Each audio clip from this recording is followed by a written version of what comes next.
خب دوستان، امروز میخوام که تصنیف بهار دلکش رو با هم کار کنیم.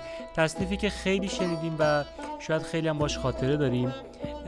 کاری که امروز میخوام بکنم یه مقداری متفاوته و امروز دیگه صدای خواننده رو کامل حذف نمی‌کنم و یه ته صدایی ازش میذارم اون جایی که قراره که خواننده بخونه که صدای معمولیه و اون جایی که قراره شما بخونید صدای خواننده رو کم میکنم که بتونید صدای خواننده هم ته زمینه بشنوید که اگر یه جایی نیاز بود که خودتون رو مچ بکنید، خودتون رو هماهنگ بکنید، راحت‌تر این کارو انجام بدید.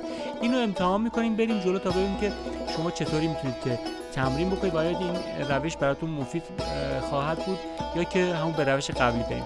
حتما برام بنویسید اگر که خوب بود که ادامه بدیم، اگر نه که به روش قبلی بریم. ولی فکر می‌کنم اینطوری بهتر باشه که شما صدای خواننده رو هم زیر صدای خودتون داشته باشید و بشنوید. خب جاهایی که قرمز هست خواننده میخونه و جاهایی که آبی هست شما میخونید. قبلش این تصنیف رو چند بار گوش کنید، شعر رو مسلط بشید، ملودی رو مسلط بشید تا بعد بریم برای تمرینی که اینجا داریم شروع میکنیم. بریم ادامه کار.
اگر که با این دل حزین تو هستی من چرا نشستی، چرا دلم را از کینه خستی.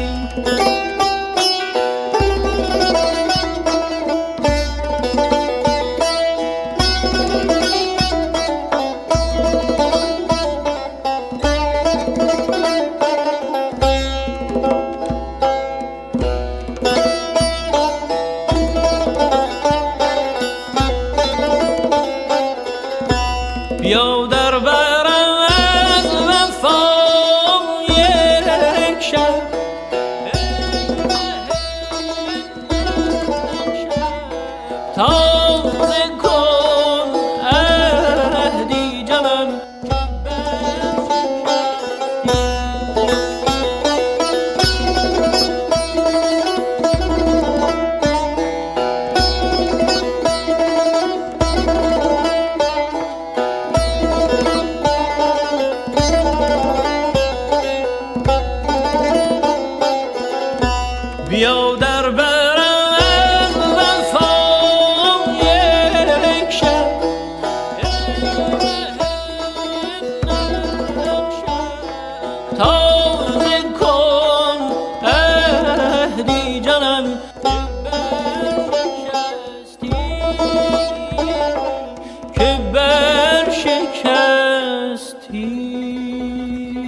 خب ورژن اول کار کردیم، بلافاصله بریم ورژن دوم.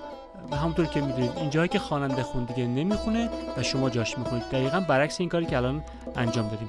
جای قرمز دوباره خواننده شما میخونید و جای آبی خواننده میخونه. قرمز شما، آبی خواننده. بریم ورژن دوم گوش کنیم.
از آن که دل بردمی به فکر ما نباشد،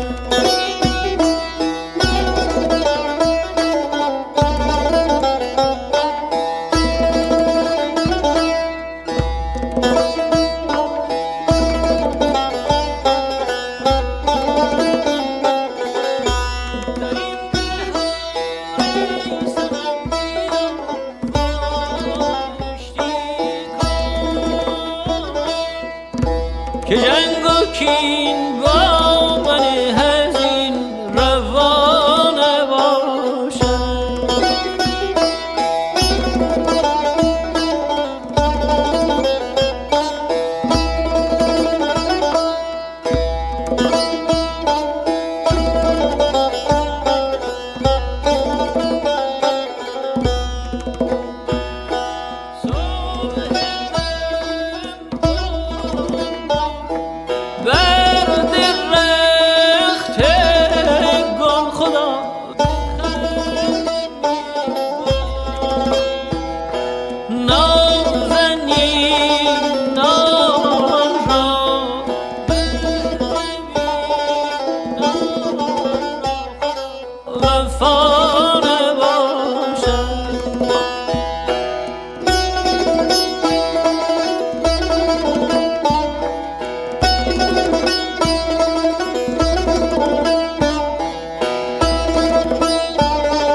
چرا دلم را عزیز من از کین خستی؟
خب